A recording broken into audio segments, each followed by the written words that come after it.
আপনারা কি জানেন গণেশের স্ত্রীকে? আজকে এই প্রশ্নের আপনারা উত্তর পাবেন। তার আগে ভিডিওটিতে একটি লাইক করুন, আর যদি আপনি আমাদের চ্যানেলে নতুন হয়ে থাকেন তাহলে চ্যানেলটি অবশ্যই সাবস্ক্রাইব করবেন।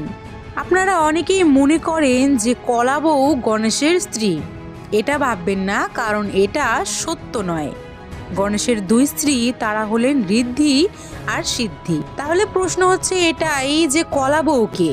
আপনি লক্ষ্য করে দেখবেন দুর্গাপূজার মহা সপ্তমীর দিনে সকালবেলা কলা বউকে স্নান করানোর পর গণেশের ডান দিকে রাখা হয়, কিন্তু সাধারণত দেবতাদের অর্ধাঙ্গিনীরা তাদের বাদিকেই বসে। তাই কলাবউ কখনোই গণেশের স্ত্রী নয়। এই কলাবউ হলো মা দুর্গার বৃক্ষরূপ, এবং এই কলাবউকে নবপত্রিকাও বলা হয়। এরকম আরো তথ্য পেতে আমাদের সাথে থাকুন।